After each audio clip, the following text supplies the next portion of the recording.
welcome to Beyond the Ball with me, Collie. I am on my own this week, but I'm not solely alone. I'm only hosting alone.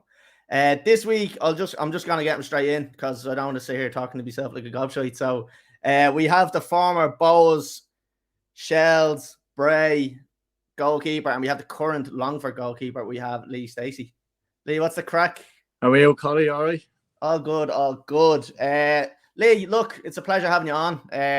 We're going to do, as I say this every week, we're going to do the same thing that we do every week. We don't change it up because we're boring fuckers. We're going to jump straight into a section called the question section where people from Instagram have thrown up questions. So we're going to bring it straight into the question section.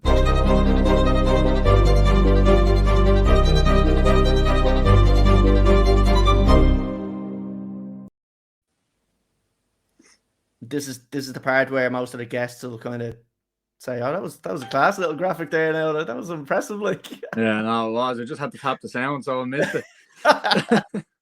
Right. Look, we've a couple of questions sent in. We're actually a good few coming in from Andrew. Hi, how's it going? So we have a good few to go through. So the first one we have in is from Giltrap Craig. Firstly, you were a gent, so that's always nice to hear. Nice getting off. Thanks very much. A good foot. And then secondly, what is your career highlights so far? Thanks very much, Craig. Appreciate that. But off the top of my head, I would say getting promoted with Longford was definitely a career highlight. It was only the third time in the club's history, and on a personal level, it was unbelievable. It's just a pity there was no one there to see it because we were in lockdown. But other than that, like, it was brilliant. Yeah. What is that like? Actually, I played a little bit of football. Obviously, like nowhere near that level, like with what's going on. But how do you kind of celebrate them out? Is that just is it just that you have to just be in the moment with your teammates? Like, because obviously you can't go running to the fans and you can't really celebrate with the fans. So how does that differ from kind of playing in front of the fans and scoring in front of the fans and obviously them not being there? Is that a massive difference? Like, yeah, like it's horrific, to be honest with you, having no fans there. It's awful, but thankfully there was a couple of Longford volunteers that have helped throughout the years, and a good lot of them were there, so at least some of them got to see it. But we didn't get to do anything exclusive afterwards, or we didn't get to, like, there was no champagne or prosecco on the pitch, anything like that, whereas you would normally see that in a normal case. But there was nothing like that. But there was a couple of lads on the apartments behind the seeing it. And we went and we did a slide down towards them. It was brilliant. No, we got a bit of crack out of that, all right. Yeah. But that's just making the most out of that situation. Yeah, you kind of have to make it the most of what it is, isn't it? Like, although it's your career highlight and you've no one to share it with other than the fans, other than the lads standing on the balcony, like, classic. But look, I'm sure more highlights will come around anyway in the next few years. So that's a good one. We'll move on to the next question, which was sent in from John Gall _5. There's a couple of things sent in from John. What's your honest thoughts on Cork City squad this season? This could be controversial now because you never know who's watching. No, I think if you look at them, they were good last year, and it just took them a while to get going. And then obviously they've strengthened this year, so I think Cork are a very good side, and they're one of the biggest clubs in the country. So there's a good opportunity for them to try and get back to the top level, and they have a good squad. So I'm sure they'll be up there or thereabouts anyway. They are full time also. Exactly, yeah. They do have this set up for it, really, don't they? Like, they are really set up to kind of make that challenge, and they probably will, looking at their last result anyway. Like, yeah, I don't think you can look into one result too much. Happened to us a couple of years ago against Galway with 2-0 up, and just coming up to half time, they scored one, and then we ended up losing the game 6-2. It was mad. And then I remember looking at that on live score the other night, and I went back to check, and it's 5-0. Yeah, so crazy. It's just one of them. It was a night for the away teams on Friday. Yeah. Right. So the next one, we have another one in from John as well. How do you see Shamrock Rovers doing in Europe this season? So an interesting one here. Yeah, I suppose they obviously have the Champions route, so again, it should favour them a little bit. And I think with the squad they have this year, bringing Jack back into the fold is that's unbelievable. I think it's mega. Danny Mandre will also be there, settled another year. So I think they actually have a good chance. I think they'll learn from their mistakes last year, and they could do well and represent the country in a proud manner. Just sticking on Rovers for a second, now it's kind of obviously I don't know who you're playing for, but in terms of their squad, like, you have like the likes of Jack coming in there, and you've got the likes of Richie Towell and all there. Like, it's gonna be hard to keep all them people happy, and like how do you do that at that level? Like, and obviously going into Europe, so like you want to be playing in them games. So like when you're not starting, it's gonna be a massive thing there, really, isn't it? And that's where you're gonna kind of have these kind of personalities coming through, where they might start kicking up a fuss, and it's just all about man management then at that stage, isn't it? Like, yeah, it's tough. Obviously, they have really good options in every position. Like, you just look at the bench the other night, for an example. Aaron Graham Burke. Yeah, there was loads of like players that would play for any team. But I think football always has a way of working out, and like, you will have some players that are going to be squad players, but they will still play an integral part.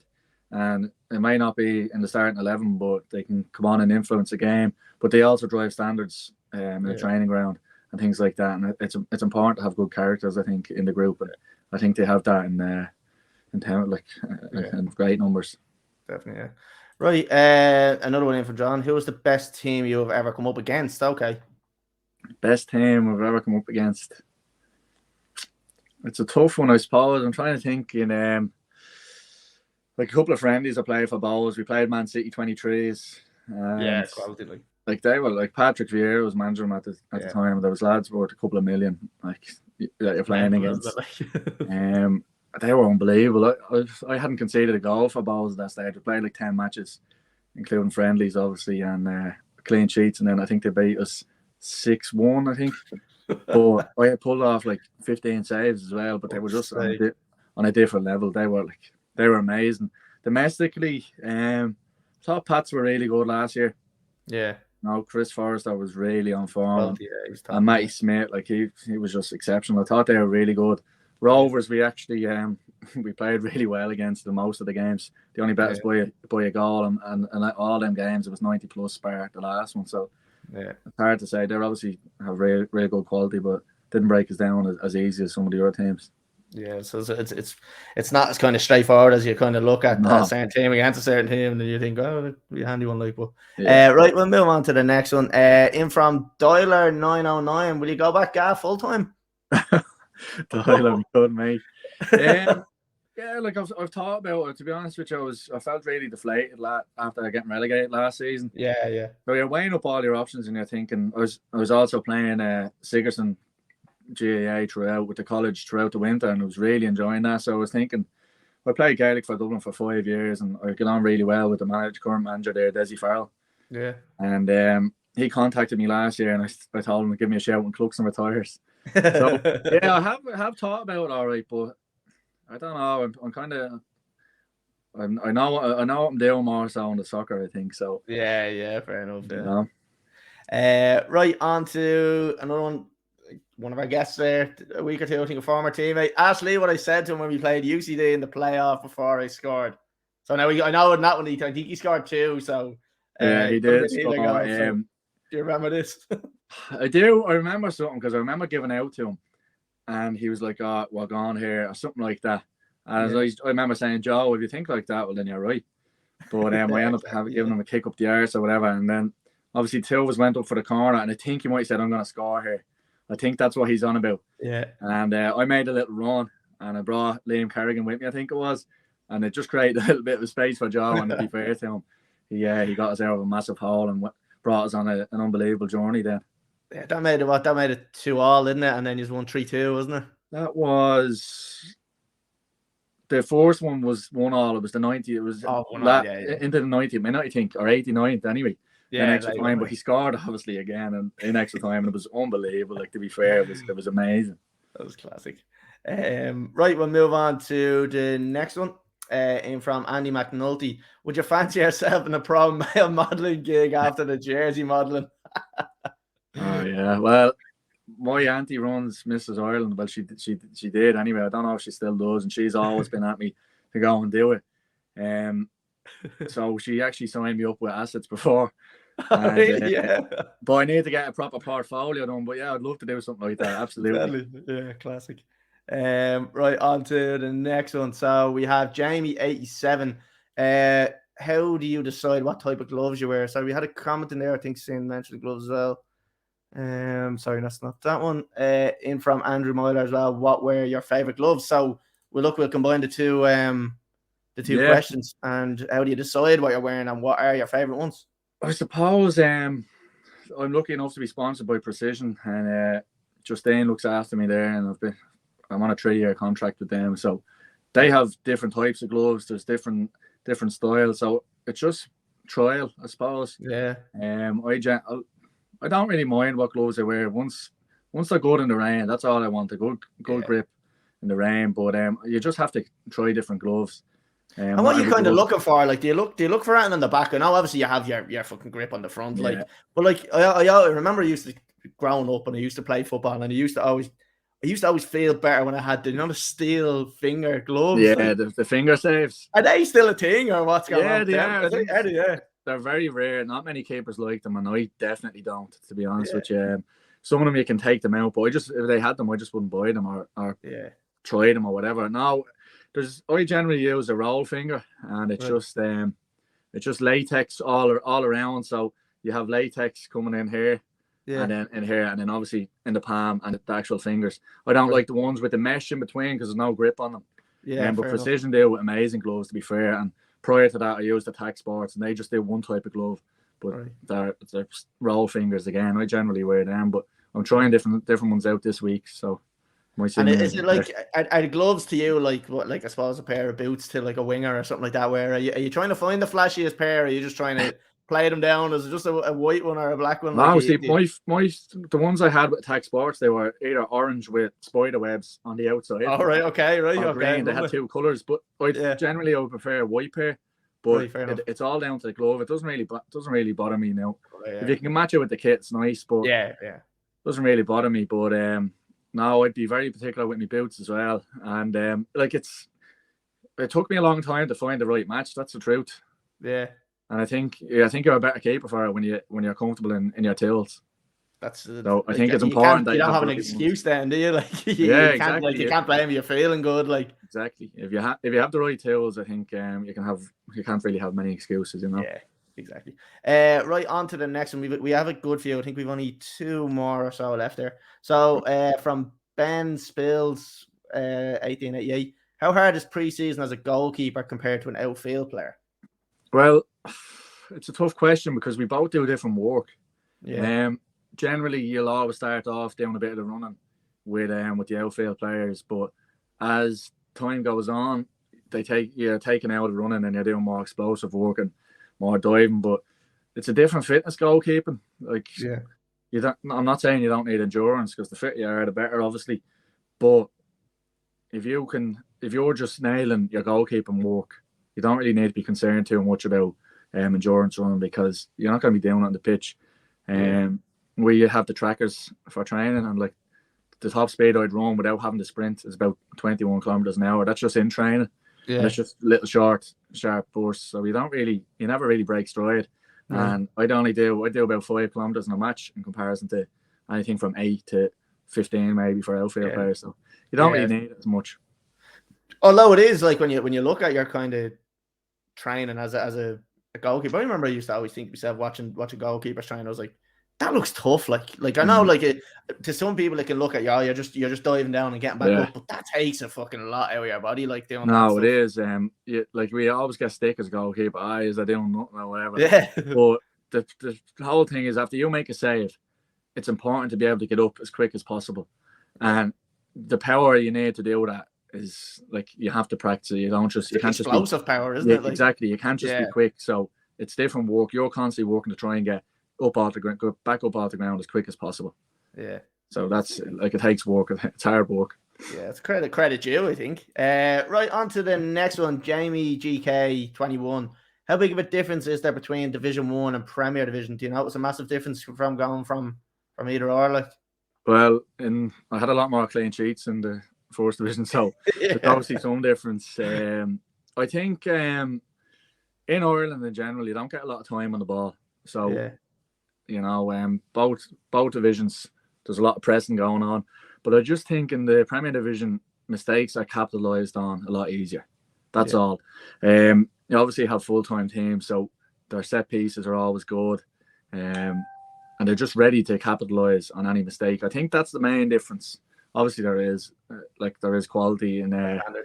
Yeah, you know. But I really enjoy playing against the top players. You want to be playing against the best players in the league, so that's what you strive to do, you know. It's probably, as you were saying, like they're capitalizing on your mistakes more. Like they're obviously a lot fitter, and they're probably getting a bit closer. I think just because maybe, I suppose, a lot fitter because most of them are full time and they can kind of work that extra bit. So they have the time to be extra fitter. So they're kind of closer to the ball. So if you a straight touch or something like that, they're on you like a hot snot rather than sitting off a little bit, trying to conserve a bit more energy, where they're happy enough to kind of run full pelt nearly for 80, 90 minutes. Like, yeah, I'm just going to turn this phone off. Keeps going mad here. People text you when you're on it.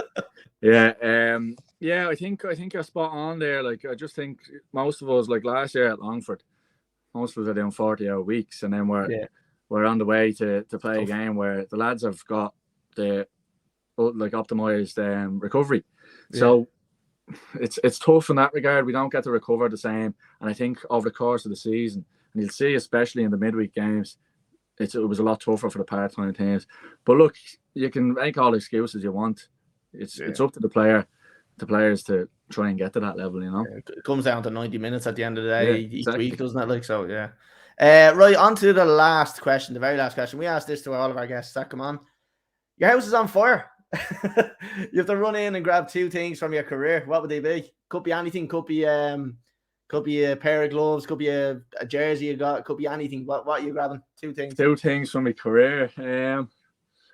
I have God, I don't know. I have this one gets everyone every week. A couple of awards here and medals. I'd probably take my Longford Town Player of the Year award. Yeah. And the PFAI Team of the Year award. I don't think anyone would argue with them. Yeah, I think if I had to take any of them, that'd be it. Deadly. Right, we're going to move off the questions and we're going to just jump on a little bit back to kind of about you and your whole career. So, sorry, we have a comment in there, just a quick question while we're still on it. Could you ask Lee, what advice would he give to young keepers? Yeah, like young keepers, like I do plan on going into goalkeeping coaching and opening skill. So it's something I will, obviously I'm going to try and educate myself further in it, but all I would say to young keepers is work harder than anybody else. That's all you can do, and just be interested. I think it's just important to have a good attitude and just try and get the right guidance. I feel if you're guided correctly and you've good coaching, but you put in the work, I think you've a great chance. Is there anything that kind of you going back, say you looking at yourself at 16-year-old, would there be anything that you would say to yourself, right, work on this a little bit more, because in the future maybe you could have done it a bit more, like, and maybe just got better at it earlier than what you are now? If I could go back to 16, I would tell myself to go to a club that have a goalkeeper coach. Yeah, I didn't get a goalkeeper coach until I was 18 at Rovers. Yeah, and coincidentally, that was the best year I had in football as soon as I had a goalkeeper coach. Yeah, and since then I've been coached regularly, and it's just the difference is unbelievable. Like, you say that, like, we had, I think it was Andy McNulty on that was talking about, he's obviously a goalkeeper as well, and he was saying the exact same thing: go to somewhere where you're going to have a goalkeeping coach, because it's going to be a massive difference. Like, that's obviously a common thing, like, that people aren't getting the specific goalkeeping coaches. Like, yeah, I just felt like by the time I got into the League of Ireland, I had to go to the long route, and I was a couple of years behind. Like, I still think, like, I'm 29 now, and I'm hoping to play till I'm 40, providing I look after myself. But I just feel I'm still learning, and then you can only keep getting better. And thankfully, I've worked with some good goalkeeper coaches now over the years, and they've helped me with different things. But I just think it's important that you have a good goalkeeper coach, or you have a club that has one that will help you work on the basics. You know? I suppose you could literally say to them, actively go out and start looking for clubs that have goalkeeping coaches and try to get yourself in somewhere. Yeah, absolutely. If there's anyone here that's a goalkeeper and you haven't got a goalkeeper coach, you need to be asking your manager or telling them you need one, or you're leaving. And that's what I'm not trying to encourage anyone to leave a club, but if you want to be the best goalkeeper you can be, you need have to do it. Yeah, you have to. That's at all levels. Yeah. Right, on to, sorry, we do have one or two more in, so we'll just get through them. So Glenn again, one more. As I've watched Lee closely, does Lee ever fear coming for corners and getting a smack, or is it more bravery than anything? This is Glenn having a joke. So I I think it might have been against Bohs, and I made a save, and I'd throw my body in front of anything. Don't mind getting in, getting a smack. But someone said to me, "Oh, that was an unbelievable save" or something. I was like, it was more bravery than anything. I know Glenn will be laughing at taking the piss now, like Glenn was be calling me brave arse and everything like that. So with Glenn, I'd say he's been waiting for that one. Tell you one more in from Darren O'Grady. Tell Lee, shite singer, great keeper. I don't know about that. A video only popped up the other day, me singing when I was playing with Darren for Fair. It was one of my last matches. We beat someone down at Cork, I think, or wherever it was. And we went back to the speaker, Conley, and I was singing Michael Bublé. It only popped up the other day, and I was hitting the notes lovely. And what song are we talking here, Michael Bublé? Cry Me a River. Oh, controversial, but I like it. That's a good one. Darren only buzzing. He had the speaker hopping. Classic. Right, we're going to jump off the questions now. We're going to go back on to just look a little bit about yourself. So for anyone obviously that doesn't know your kind of youth history, I suppose you would call it, where did you start off? So I suppose where did you kind of grow up, and where was your first team, and how did you get into playing football? So I have a good one. I'm from Crumlin, and my cousin Paddy Steacy was playing for Crumlin United, and he played with Richie Towell, some really good players in that age group, but he's probably the most standout. But I was like, can I come train or whatever? I went around the park training, and I was doing cartwheels in the middle of the pitch. So I wasn't allowed back. But yeah, I was how'd you do? But I remember getting handed an Easter egg. It must have been around Easter egg, and I went back for the chocolate, and I love chocolate. So, but anyway, then it came into the summer, and the mini leagues were on, and I was playing outfield. I wasn't a goalkeeper or anything. I was playing outfield, and we ended up coming against Greece, and Greece were battering everyone. And I ended up jumping in goal for the Greece game. I think we drew 3-3, but it was like just throwing my body in the way, pulling off loads of saves. And then Bob Bourne approached me after the game, and said, "We run a Crumlin team. We need a goalkeeper." Yeah. So I went for Crumlin United. I think it might have been under 8, so maybe 6, 7. Right. So played a couple of years under 8s. But we were in. What was a Premier or the A Leagues or something? I don't know. Like it was top level for the age group. Like so. Yeah, that's where I started. That's a good one. So look, I suppose do cartwheels on the pitch is comical way of fucking getting told to fuck off. Like literally. There were a couple of years down my age group, but they still said good luck. So like you kind of so obviously you played at Crumlin. Was there anyone in that team as well that kind of stood out for you? Was there anyone you still kind of keep in touch with or anything like that? Like not so much. Like now, like if you're saying someone, you'll have a conversation with them, but I can't really think off the top of my head. Obviously, Graham Lawler, who does this with you, he played with him at it would have been 7-a-side.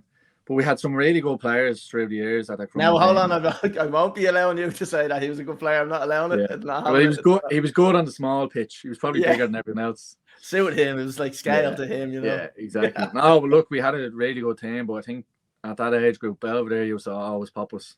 Yeah. Just when I say pop us, like pop us to the league, like it was always they were always first, and we were second for a long time until under 12s, 13s, and Crumlin went on a mad run then. Winning all the Ireland. It was kind of the opposite for you're talking about Richie Towell there. I was his age group, so I would have been the Cherry Archer team that he used to always beat to the fucking league every single season. Like, oh my god, head was bleeding melted. Like, but what team they had? Like, they had some serious players like Connor Clifford, Andy Boyle. Like, they had the whole lot of them. Like, really good players. Like Gavin Gunnan and all, wasn't it? Gavin Gunnan was there as well. Mark O'Brien. They had some unbelievable players. Like, I mean, we got like I felt like we had a decent team at Cherry Archer, but that team was fucking unbelievable. Like, so obviously you started at Crumlin. What age did you play until? So I was there until I think under 11s or 12s, maybe it was 11s, and we finally got to a final, a Condren Cup, I think it was called. And remember we beat Kevin's in the semi-final. Giovanni Boccarossa scored a free kick from the halfway line. It was still 7-a-side, but he blasted the thing. We beat them on penalties then. Played Temple Oak in the final, and we lost 4-0. And it was awful. I was devastated. So I was like, I don't want to play in goal anymore. And I said, I want to play outfield. So Larkview, a local club around here, they're pretty decent senior team, but Yeah. I think I was going around to play for the under 12s or something, but I wanted to play up front. Right. Wasn't good enough. Wasn't good enough, but I just I was feeling sorry for myself. So off I went, but sure that didn't last long. So I was just playing gaff for I think I went back to Crumlin then for a year. Right. But I ended up getting dropped for one of the lads and I was going mad, so I was like I'm done now.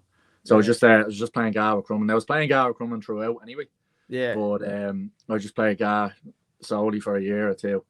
And so then you kind of, I suppose you play up until the age of what is it, 18, 19, and you end up going to, is it Rovers under 19s you were with then? Yeah, I was. How do you get there, like from that? I signed for Kevin's then under 13s, 14s. Right. Stayed there for a season, but I ended up hurting me back, so stopped again. And then Cherry Orchard knocked on the door. Yeah. They were in the major. We got promoted straight away into Premier, and I was there for 2-3 years. And then Deco Heavey asked me to sign for Rovers. Yeah. I was training with a couple of clubs, Rovers, UCD, and Pats, and but I just really liked Deco and the goalkeeper coach up there, Tony Hessian. So I went up there, and we had an unbelievable team. I missed the first couple of games because I was playing for Dublin. We made it to an All-Ireland final the year. Dublin won their first All-Ireland since '95. So I was occupied for a couple of weeks, but we had lost a couple of games early on. But then after I signed and was playing, we went on a really good run, and I think Cork just pipped us to a league. But we had an unbelievable team. Yeah, and so obviously, I like who makes that phone call to you to say, look here, come up here? Is it the goalkeeping coach? Like, is he the one that kind of tips it for you? Or? It was actually, I can't really remember. I think I had asked one of the lads. Some of the lads from Cherry Orchard were already up there. Right. Okay. And, I think Deco. I think it was Deco himself. I know he didn't know Deco at that stage. I think Deco used to work for Man United. So I knew who he was, but I didn't know him personally. Yeah. And I think he got in contact, and I went up and obviously explained the situation with the guy, and that there was only a couple of weeks left, and did a bit of training with them in between, and then obviously he signed for him then, and loved it. Loved every minute playing for Rovers, Tallaght Stadium, first year of under 19s. The SSE electricity under 19s. It was unbelievable. Like it was amazing. And so you're sorry, just jumping back a little bit there. You were saying you played for Cherry Orchard for 2 or 3 years, was it? Yeah, from under 14s to under 17s. Did you go to Milk Cup? Yeah. And I'm just thinking now. So what age are you again? I'm 29 now. 29, and I'm 30 and going 31. We probably went up to the fucking Milk Cup at the same year. Probably did. I don't know, were you up the year that there was issues with sectarian abuse? No, that was the year before. Right, fair enough. That was my year. That was the year I went up. Yeah. That was the year. That was fucking mental. The Milk Cup was deadly. Oh, what a tournament! What a tournament! Like our first game, we played. What do they call it? Etoile Lusitana or something like that. From Switzerland, is it? No, they were African, but Jose Mourinho was involved with them. No way. And they beat us 5-0, and these were honestly amazing. But they won the whole thing. Really? Yeah. Yeah, we won our second game then, and it wasn't enough because I think we won 2-0. So we were -3 in the goal difference, but even though we had a win, it wasn't enough to get us through. So I think we went into one of the shields. We got to a final and lost against, I think it was actually Londonderry. Oh, was it? Yeah. I think they were called Londonderry. I think we played them as well. I think we played them. We definitely played a team from the north. We beat them 1-0 anyway. I think it was Londonderry. Yeah. I'm just thinking. So like, I always love talking to people that have gone to the Milk Cup because I've been there and I've experienced it. What teams did you play against? Because I've played against some deadly teams up there. So I'm sure you probably have yourself. Like, not really, unfortunately. No. I remember Rovers got to play Man United, and we played United. Rovers beat Man United 3-2. Jesus, our age group, and Rovers went in the Premier. I think they were in a low enough league. Really? So it was a shock, but they bet them. Fuck. And it was actually funny because some of the lads ended up playing for the team that I went on to play. But they beat them 3-2, I think. And we played Armagh in our second game. Do you know what? That's who we played. We played Armagh. We did. Was it? Yeah. Yeah, we played Armagh. Yeah, and we beat them 2-0. But we brought Danny Rogers up. I don't know if you know. Danny's playing for Oxford, I think now. Danny Rogers. I'm sure I've actually messaged him on Instagram trying to get him on the podcast. I'm pretty sure I have already. He's flying at the minute, and he played a couple of the games as well. But we played a Portuguese team, and I think maybe a Venezuelan team. I can't remember the names, but yeah, we played some interesting teams. All right, that's good. Yeah, we played against Maccabi Haifa in the first game, and one of our players got sent off after fucking 10 minutes for telling the ref to fuck off. Shambles. Like it was. I think we actually won the game or drew 1-1. But yeah, we ended up playing Man United as well. Got fucking bounced off. They were a different level to us. Like it's a sickener. Like we obviously lost the first game, but we won the next 3 or 4, whatever it was. Yeah, and like there's still no use because of the goal difference. Yeah, and the team that ended up winning it, but they were streets ahead. Yeah, I think when we actually went up to fucking Sevilla, we were playing against Sevilla, but they sent the wrong age group. They sent like something like under 18s or something to the under 16s. Did we go? To be honest with you, I think they beat us like 2-0 or something like that, and we thought they were gonna bounce off us, like but we got the 3 points, but they beat us anyway. Like, you know what I mean? We always say, we played fucking tough ask. Yeah, definitely. Right, so obviously, moving down, you played obviously Rovers, so you loved your time at Rovers, you really enjoyed it. So at the under-19 league, so was that the first year of that under-19 league? Yeah, it was the very first one. So, like as I said, I loved it. I had a great year. Had something like 8 clean sheets in a row. We only conceded 2 goals in the second half of the season, and 2 of them were penalties, thanks to Mark Keeley against UCD.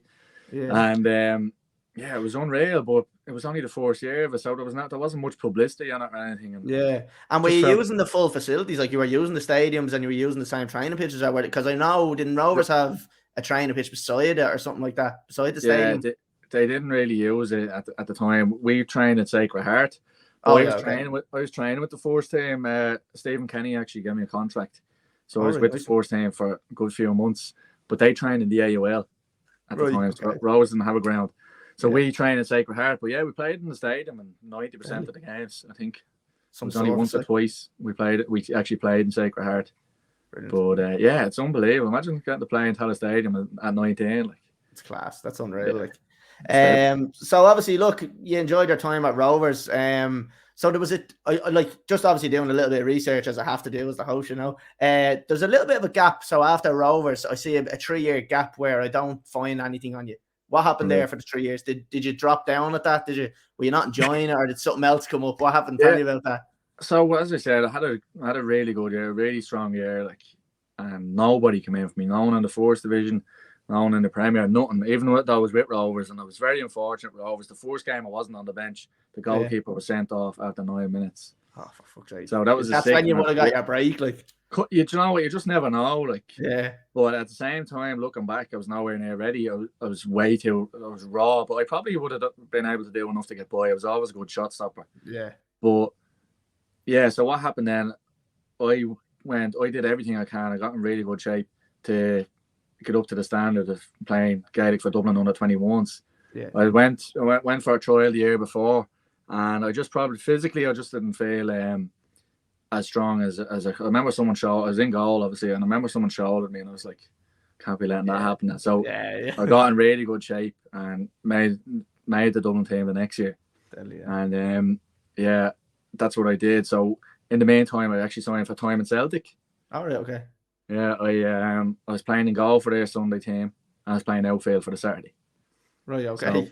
So I did that for a year, and it was just to keep playing football. I was playing the guy. Tipping over, like. Yeah, but then when 21s finished, we actually won the All Ireland, so that was great. I ended up signing for Fairhouse Clover. Oh yeah. And I was second choice there to great fella Paddy, and Niall Bourne played for Liverpool. He was the manager, so he brought me in there. I think I only played 1 game. Paddy was injured or whatever, but Niall ended up getting sacked. Fairhouse were bottom of the league, and Peter Flood came in. I don't know if you know Floody. I know the name. All right, yeah. I think he's back manager of Sacred Heart and Clover. They've obviously merged, and the goalkeeper at the time, the two of them just hated each other. Didn't get on, and I'd signed for Pat CY. Yeah, and I feel bad for Charlie Bowden. I don't know. He was the manager there for years, and I had agreed to signed the contract, and then gets a call off the captain David Vickery, and he says of Fairhouse, he's like, Floody's in, he wants it, the other keeper is gone. So I go, I'm at the sign and I'm at the leaving already. I can't. And then he was like, no, we'll sort it out for you. So I had to tell Charlie then, bear in mind, I'm only 20 or whatever. Trying to do that's tough.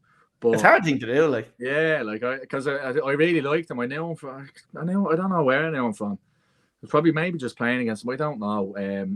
But anyway, I told him, went back and signed for Clover, kept a load of clean sheets, stayed up. So it worked well for me. Yeah. And it was true that I said, right, I'm going to do everything I can to get back into the League of Ireland.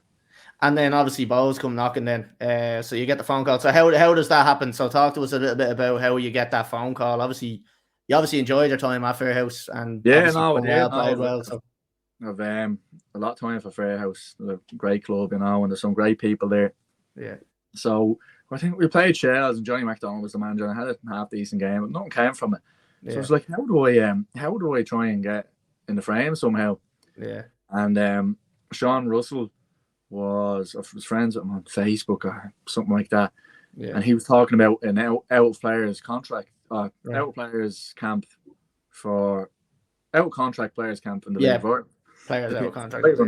Yeah. So I was like, look, is there any chance you can find out if I can train or whatever? And I think his dad had just took the job over at Limerick, and I was asking him, did he need a keeper? Yeah. But he was like, yeah, I'll sort it out for you, no worries. And then thankfully, Conor Murphy he lives right beside me. He was driving now, so I ended up getting a lift off him. And I trained there for about a month and a half, and played a couple of games. And I think Keith Long was at one of the games. Okay. So he asked me to come in and train. Yeah. And trained with Bohs for a month. As I said, didn't concede a goal for like 10 matches. Yeah. So he offered me a contract then a couple of weeks before the season was due to start. But so I'll be forever grateful or thankful to Keith Long. And like your time at Bohs, so talking a little bit about that. Obviously, like when you look at it, you see one game played, but like, do you think you were ready at that stage? Because I know there was still a quality keeper ahead of you there in Bohs, and it would have been very tough to kind of get in ahead of him. Like, so do you think you were ready to take that step and go? Look, you're probably young enough there. What are you, probably 22, 21, 22? Yeah, there, like? I think 20. I think I was 21. Sorry, I forgot to add in. I went to America for the summer before. Nice. Before that was the summer. I was back in September, and it was that January then I signed for Bohs. So I was in America playing GA over there. Oh, but, what part of America were you in? Boston. Oh, nice. I have a sister over there. She's I was deadly. Look, I'd actually love to go back, but playing League of Ireland, you can't. You get a week off in the summer. Yeah, but so obviously, Dane Delaney was there, and I didn't really know anything about Dane Delaney. I always liked the League of Ireland, but I didn't follow it too much, so I didn't know how good he was or anything. Yeah. And Fred Davis was the goalkeeper coach there, so Fred is very old school, but he's a great chap. And he's some laugh. Like we all get on like a house on fire. Yeah. But I just felt Fred brought me up to a certain level physically again. Yeah. So it's not in terms of getting it in shape or anything, but just the demands of the game. So when I signed for Bohs, absolutely, there's no chance I was ready. I would have been a good number 2. But as weeks went on, I got better and better. And to be fair, I had a strong pre-season for Bohs. Yeah. Considering I'd never been at that level, apart from the fitness, so I couldn't run. Yeah. but no, I had end up striking up a great relationship with Dane Delaney, and he was playing unbelievable stuff. I think we kept six clean sheets in a row, something like that, or 6 clean sheets in the first 7 games, something like that it was. But Dane ended up telling me, he was like, he could. It's not that he felt the pressure, but the competition was really good for him, and he felt that this fella he's actually good, so I have to be on top of my game. And he said that helped him go up a level as well. Well, that's a nice thing to hear from kind of such a good keeper, because I think he was a very good keeper. And I suppose was it a kind of a luck thing again then, because Dean leaves and then Shane Supple comes in, and then another quality keeper, I suppose, that you're kind of sitting behind again. But actually, when Shane, like myself and Dana were training, and I was waiting on my chance. I had played a couple of games at that stage, and I did well. Yeah. And we were in the Leinster Senior Cup final. I think we just played the semis, and Shane Supple rocks up the train. I mean, they're like, what's going on here? Because we knew for years, Keith Long always wanted Shane Supple. So Longer sat me down. He's like, look, the final is yours and everything. I want you to stay. And I said, Keith, I says, I'm trying to establish myself here. I'm trying to make my name. So he says, oh yeah, I can't get a game a second choice. Yeah. He says, I'm hardly going to be able to get one as third. Yeah. So I actually left. I left before Dean did. So you left before Dean, did you? I thought Dean had left and then kind of Shane came in and then it was you and Shane. No, Shane came in, he played Dean and then he was just waiting to push Shane in, to be honest with you. So that's fair enough. Shane ended up doing really well for Bohs. But and to be fair to Keith, I don't think many players get this, but I ended up training for an extra couple of weeks just to get them over the line. Yeah. I can't remember what it was. I don't think Shane was able to register or something. I don't know what it was. Right. And he got everyone in the circle, the whole team, and gave me a nice speech and a round of applause to wish me well. So that's when Harry Kenny had contacted me. They needed a keeper to go in and challenge Peter Cherry. So so then you go to your next one over at Bray, and then you're trying to challenge Peter Cherry. So how do you find that? So look, we'll move on to kind of going to Bray. So obviously you get the phone call, you're coming over. So during that phone call, has he said to you, right, you're coming in to challenge Peter, or he's coming in to say, obviously he's probably not going to feed you with bullshit and say I'm going to play every week, knowing that he's there. So what way does he kind of pitch it to you, I suppose? I met Harry before I signed, obviously, and he was obviously just trying to feel me out, I was trying to feel him out. And we had a very interesting chat. And Harry's I don't know if you've ever met him or if you've ever listened to him, but he's very funny, he's very witty. And so Bray had been struggling before he took over, and Cherry wasn't having the best time in the world. So I says, look, I'm coming here to try and play at some stage. He's like, well, obviously Pete's number one, but I think he definitely can. So I signed with the current goalkeeper coach that's at Longford now, Ian Fowler, unbelievable. And Ian Fowler worked me, but I obviously wasn't as fit as I thought because I was blown out of my hole. But lo and behold, I signed and Bray keep 5 clean sheets in a row, set a record for the club. So what luck have you got? Pete is a great lad. I was actually very surprised at how good he was. I just didn't expect it until I was working with him. And he's a great fella. He really is. And was he kind of taking you under the wing a little bit, or was he kind of was he like, no, you're direct competition? I'm not. I think at first it wasn't as welcoming as maybe Dane Delaney was, and obviously this is the second goalkeeper I've only worked with. At this stage, so I didn't know what to expect. But look, I just worked hard, and to be honest, my touch wasn't great or anything then. I wasn't good with the ball at my feet. But Ian Fowler works, like, the first thing he does is touch for about 15-20 minutes before every session. And balls were bouncing off me. So I think I had to just earn a little bit of respect and just get better at it. And as time passed, I did, in fairness, and we ended up having a great group there, and the trade was going very well. And it is a thing, I suppose, isn't it, with goalkeepers now, like that you're talking about, that kind of two-touch training. It's a different game now, so you have to be able to use your feet. Although, like, look, you can get away with it if you're a great shot stopper, you're good at collecting balls. You can get away with it to an extent, but your team really has to adapt to a certain tactic because you can't play out from the back. So is that something that's massively come into the sort of training, that you're doing kind of more footwork and more kind of touches and small passes or something like that? Yeah, like as I say, at Bohs, we didn't work on that, and it's not that I would have been nervous, but I would have been a bit tentative with the ball coming back. Then you go to Bray, and Ian was like, it's not that Bray tried to play from the back or anything. Ian just wanted his goalkeepers comfortable, and to be fair, the change was unbelievable. So from that time at Bray until the next year and a half, or whatever it was, between college games and everything, I started getting really good with the ball at my feet because I was working on it all the time. And it's now one of my strengths, kicking and being comfortable with the ball at my feet. So absolutely buzzing with the way it worked out, because I'm not sure many goalkeeper coaches out there will pay that much attention to something like that. And that's kind of I suppose that's the fine details of a very good coach, isn't it? Like them type of things like that. Like, I suppose, like, for him, it's a pride thing where, like, he can say, this is who I've trained, this is the players that I grew up. And he's now looking at the likes of yourself, who's doing really well at Longford, and going, he's one of my, and you take a good touch and he looks at his mate and he goes, I thought that. Like, you know what I mean? It's a bragging thing as well. So it is that fine details. I'll give him all the credit. He unlocked that for me, in fairness. And I could always, not that I could always kick a ball, because under 7-a-side, someone else had to take the kick out. But as I got older, I had a big kick on me maybe through the gap, but I was able to actually get it on lock and get like 90% accuracy in most games, and it's like I pride myself on the kicking now. And if it wasn't for Fowler, maybe I don't know if I'd be as comfortable or enjoy that side of the game as much. Yeah. He's probably training you in a way that you enjoy doing it, and you kind of you bring it into a game, because we had coach Larry Matney on there a couple of weeks ago, and he was saying, right, you can do drills, you can do all this, but it's about training people to imagine that they're in the game and this is happening in a game.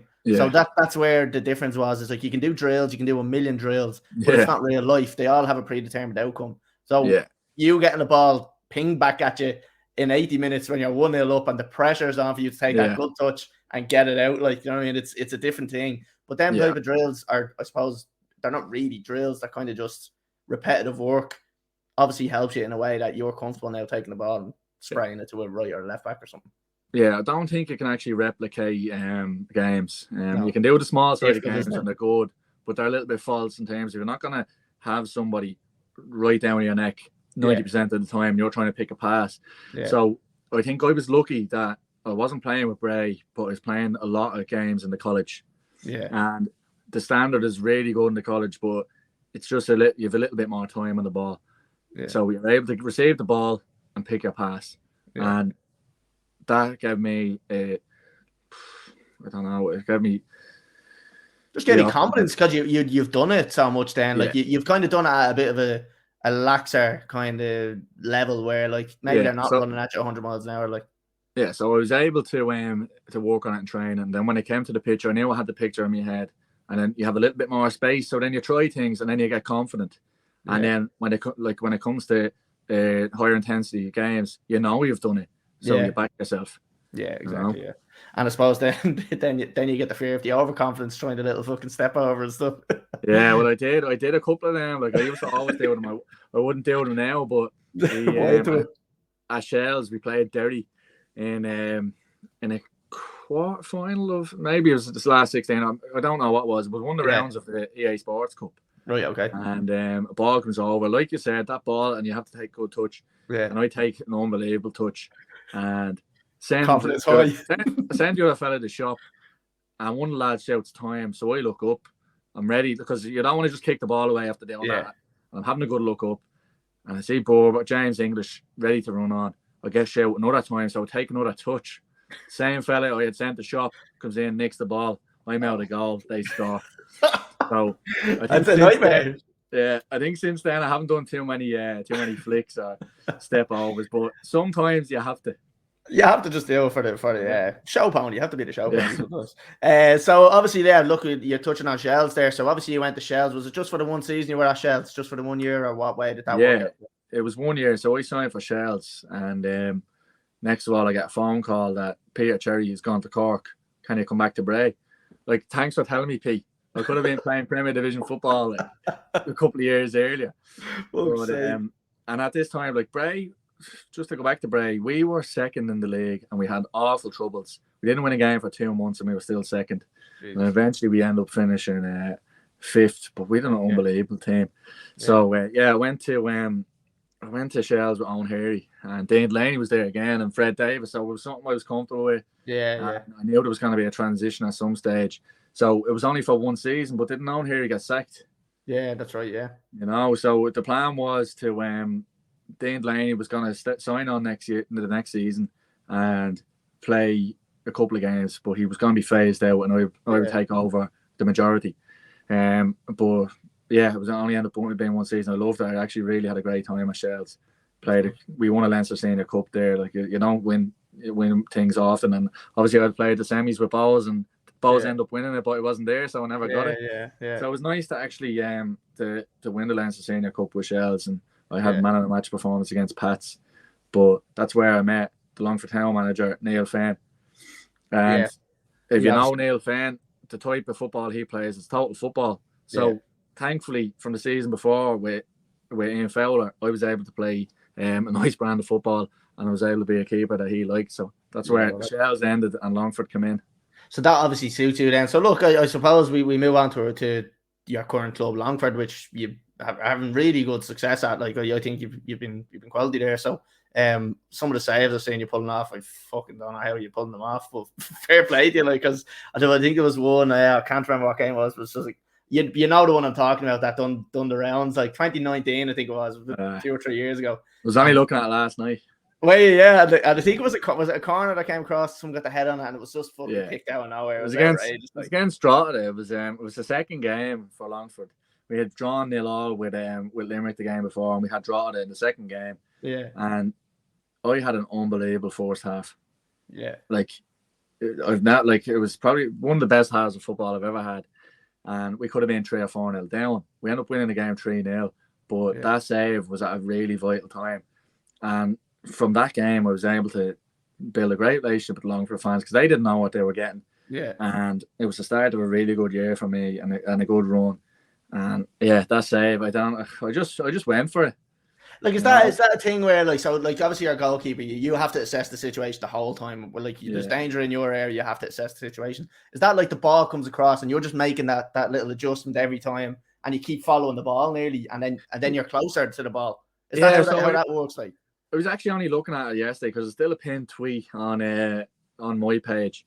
Yeah, because people were saying, "Oh, it's like Gordon Banks and David Seaman." And I was like, "Will you stop?" The David Seaman Cup final, or people were saying it was like. I don't think it was a cup final, but like that was he hung in the air for about 15 minutes and then done that. People were saying it was like that, and I was like, "Don't be embarrassing me," because it's obviously not the magnitude, but I think they meant more the type of save. Yeah, but so I was looking at it back and the ball moves, and I was looking at my movement because that's a few years ago now. So, and obviously, I'm just tracking the ball, and then my movement, I'm moving across the line quickly, and then next of all, I see the thing, and I just go for it, and I'm just hanging there for a minute, and then I just get a claw. Just a claw, and I'd love to see in the goal line technology there, just to see how tight it was, like just to see it. Like GoPro would have been handy for that. Oh, it would be quality, yeah. So look, obviously, that obviously kickstarted your career with Longford. So you've had a good and I suppose a bad time with Longford at the moment. Obviously, you're doing great with them, but talk to us about the highs and the lows. So obviously, your major high, obviously getting promoted, but with no fans, so a little bit of a kind of a down runner. But then obviously getting to relegated. Then how do you kind of get your mindset right just to keep going and to, I suppose, like, is there a massive change in personnel and you're kind of trying to motivate everyone? Are you that type of guy in the dressing room, like, or would you be kind of I'd be very bubbly. I'm always trying to have a laugh and just get people going and laughing somehow. So in the dressing room, try and bring my personality out as much as I can. But I would like to consider myself as a leader as well, and I like things to be done right. Like, I don't like sloppiness. Like, people arriving late, just not taking things seriously. Like, football means the world to me. It means everything. And then you have a lot of people don't like football, but they play it. I don't get why. Don't get it. Yeah. So in terms of that, like, I'd probably, thankfully, I've had good guidance over the years, and I know what good standards are and what to set. So but personality wise, I'd be a big believer. You have to have an enjoyable dressing room. You have to be laughing. You have to enjoy football, don't you? Like, I remember as kind of I took over as a manager, just a temporary shit fucking team, and I said to myself, like, we were struggling to get players playing, and I went around. I said to the lads, lads, this isn't a fucking job. Like, for us, it's a fucking hobby. I said, if you're not enjoying playing football, what's the fucking point? What's the point? And it goes that goes from the bottom all the way up to the top. If you can't enjoy your football, and a lot of I think League of Ireland players, and was it Joe that we were saying, like, sometimes you kind of fall out of love with the game for a year or two, but then you kind of find that again, because obviously you love the game, I haven't fallen out of love with it just yet, but I'm sure there's some stages in my career. Plenty of time. Yeah, exactly. So I'm still like, I'm only 4-star goalkeeper 4 years or whatever it is. So I'm sure I still have plenty of time. You're hungry, aren't you? Like that's the one thing. So you're only in. So look, as far as you're probably concerned, your main kind of career has started 4 years ago, we'll say. Yeah, so that's why your goal is up to 40. So that's it. Like, I think players can play a lot older now than what they used to be able to. Yeah. Like, I think the generations are different. I think you have all the tools that you need to prolong your career. Yeah. And I think goalkeepers especially, they can play long. They could play longer anyway. So providing I'm able to keep up the performances, I'll be playing for as long as possible. That's the truth. So look, I just want to jump into this. So talk to me. I know we touched on it earlier on about obviously it being your career highlight, getting promoted with Longford, but talk to me about that season and just in terms of the group of players you played with, the management team, and just everything about that season. What made it click that year? Like, yeah, so we played our first game that season. Dara Doyle had got the job. He had taken over as an interim boss when Neil Fane left for Cork. We got the job on a full-time basis, and Dara is a big believer of, like, as you said, it has to be enjoyable. Yeah. And he'd have a very bubbly personality as well. And John Martin came in with him. So that was the management. Still kept the same goalkeeper coach, Jerry Mooney. Yeah. We started off really well, beat Rovers Rovers. It was our second team. It was Rovers 2, they were called. But for some reason, Longford, they wouldn't recognise them as because they were a late edition and things like that. I don't know. There was all sorts of shite going on about politics. That. Yeah. And then we beat Drogheda up there 1-0. So Drogheda would have been one of our biggest rivals. So started really well. Supposed to play Bray next week. Game called off. Longford is known for getting games called off early on the season. Like we just found out last Saturday. any bad weather early on the season, you may forget it. COVID happens then. No football for months. I ended up putting on 2 stone or something. I was 95.5 kilo. I'm normally about 82 to 84. Yeah. So that wasn't good. Anyway, we all come back. I don't know what happened in the meantime, but it really left us disjointed. Yeah. And after a promising start, we go out and play Bray, who had a terrible start prior to COVID. They beat us 2-0. Yeah. Our season was all of a sudden unravelled. Cabinteely then beat us, so we're up against it. Yeah. It was horrible. Yeah, it was going from the year before when we were unbeaten in 11 games. It was unbelievable. Yeah. And we were winning games, losing them. But anyway, we did enough just to get into the playoffs. Yeah. And Galway had beaten us. Was it fifth? Was it fifth just finished in the league, was it? Yeah, and it was only on the last night. Wexford beat us 2-1. Yeah. Like, it was crazy. And I think Rovers 2 drew with Cove, so Rovers actually did us a favour. No, we finished 4th, sorry. Was it 4th, was it? Galway finished 5th. So in the main, up just before that, we played Galway 2-0 up, scored before half time, beat 6-2, mad game, as I was saying earlier. Yeah. That actually was probably one of the best things that could have happened to us. Not in terms of us getting a bounce, but we ended up beating UCD, as you know, in the playoff. Yeah. Galway had beaten Bray. So next of all, we're playing Galway, who just hockeyed us like 4 weeks prior to that. Yeah. And I'd say they were thinking, we're going to roll this over. Yeah. But I have to be honest, with the momentum we had, and we played that game in UCD again. Obviously, Longford they're not a Dublin team, so I was in a neutral venue. I was held in Dublin. Yeah. We were used to the ground. We were buzzing. We were unbelievable in that game. Yeah. And we were 2-0 up. I was mad sick that night. I was contemplating that I couldn't play. I don't know what was wrong with me. It was literally one of the worst I've ever felt.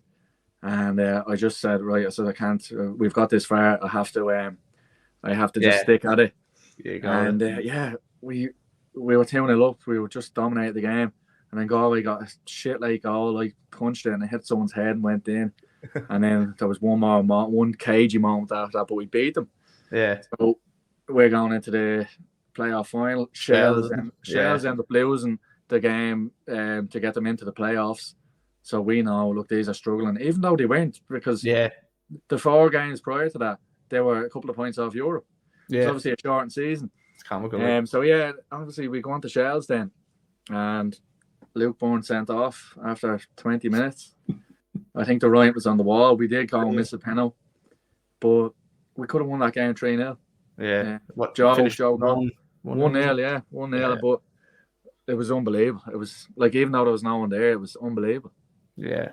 And it is just a shame. It's just bad luck again, that whole thing we're talking about, just the fans not being there and obviously not getting the witness. Hopefully there's more. So obviously, look, we'll move it along a bit quicker, then we'll go on to the next season, obviously relegation. So talk to us about that. You've gone from the highs of the promotion, so talk to us a little bit about that season. And so it sums up my luck. There's no one there to watch the game. We we go into the Premier Division, there's hardly anyone to watch. There's no highlight show. We get relegated, there's a highlight show. As you know, as you can imagine, I was very busy last year. Yeah. But I started the first 4 games, did really well against Bohs, beat Derry in the first game 2-0. So I opened with a clean sheet. I've opened it every season with a clean sheet. Yeah. It's a nice start I'm proud of. And drilled Bohs, we were 2-0 down. We came back. So we were top of the league the first 2 games. Sligo narrowly beat us. And then against Drogheda, they beat us 4-0. It was the strangest game ever. They just scored in the first half, but made a really good save. Second goal, misjudged the flight across. I just come to step, and Chris Lyons gets there before me. I actually can't really explain it. It was just poor judgment. They end up scoring 2 more. I get hooked. Don't play for 8 games. So I was freaked. I was absolutely freaked. I've been number 1 this club for a couple of years. Finally get me chance in the Premier, and I get 4 games. So I wasn't happy at all, and especially considering the start I had. You can't. Yeah. Like I hadn't really made any mistakes. Yeah. In my time at Longford. So it wasn't great, but it wasn't a handling one. It was just positioning. I got it wrong. Yeah. Yeah. So I missed 8 games. That was a bad time for me. That was horrible. You know. I'm just wondering, like, so obviously when you get hooked, and so do you start winning games? Are you still on that losing kind of streak? Like, because like, how does that happen? Like, and like, I suppose you're kind of saying to yourself, fuck's sake, like, and then when bad results don't come in, then you're starting to go, why am I not fucking playing here? Like, first game I'm not in. I think it was Rovers, and I was fuming because I was dying to play against Rovers. Yeah, they beat us 2-1, but then the next one after that, now it was, in fairness, Keeper did well in that game. Then with the next game after that's Harps during the week, drill now all. I'm like, oh, fucking clean sheet, I won't be getting back in here. But it ended up being only for 8 games, and we had dropped some points from winning positions, so it meant that I had a chance then to go back in. And obviously I'm hammering the manager's door down saying, look, we haven't won a game. So no, we didn't actually win another game in the time I was out. I think there was 2-3 draws altogether. Right. And then it was 8 games in total, and then I was back in and played the rest of the season then. Thank God. Yeah, because it was horrible. Yeah, I'd imagine like just making a mistake and then getting whipped and then like dropped. Just didn't feel it was justified, but at least the manager spoke to me and said, look, even though I didn't want to hear it, he actually had the respect for me to say, look, I just feel like I have to do this, blah blah blah.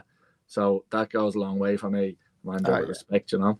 That was a massive thing. Actually, we were talking to Joe Gorman about as well. He's like, all he wants is a manager that shows you a bit of respect and is just honest with you. That's all any player wants, is a bit of respect. Yeah. And well, Joe Gorman is mad, so I know. I don't know whether I'd be listening to him or not.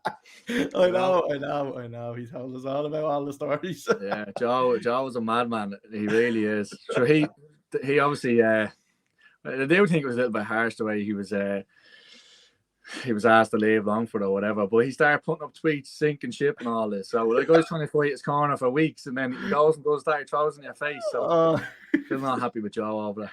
No, we'll have to set up some sort of 3-way meeting here. we'll have to hash this out. Like, so look, obviously, we're coming up to the hour mark there, so we're going to start wrapping things up. So obviously, what's the expectations for this season? What you hoping to get out of this season, and what you expecting from everybody in the club? Yeah, it's a new group, obviously, so new management, I suppose. It's just figuring everyone out, and hopefully the team can gel come the start of the season. Yeah. We actually transpires we have an extra 2 weeks pre-season because we're idle this week. Yeah. So it's just promotion is the aim. Obviously, I do believe we have a good enough group. Yeah. Squad is smaller than squads I've previously played in, but there's some really good, strong talent. Like there's a couple of exciting players that we've signed to look out for. Deadly, yeah. So look, we're going to wrap it up because we are just hitting the hour mark there, so I won't hold you any longer than that. So look, I do want to say a massive thanks for coming on. Great chat, really enjoyed chatting to you. Hopefully we'll get you on. We might get you on at the start of next season. We'll see. We'll see how this season went. So one thing I want to ask you before we go, we always ask everybody this, and you don't have to go into detail. Messi or Ronaldo? Ronaldo. Okay, right. That's another one to Ronaldo. I'm looking for Messi. I want Messi. So I'm looking for Messi. In what context? Like what? Just in terms of if you can sign a player in their prime, which one are you picking? it depends on who you have and what team you have. Like, see, that's the thing I always have to debate with. It depends. There's no doubt Messi is a better footballer. Like, Messi is the best footballer ever, I think. Yeah, but definitely. The way Ronaldo is and the impact he's had on the teams he's had, nearly self-made, like this physical condition.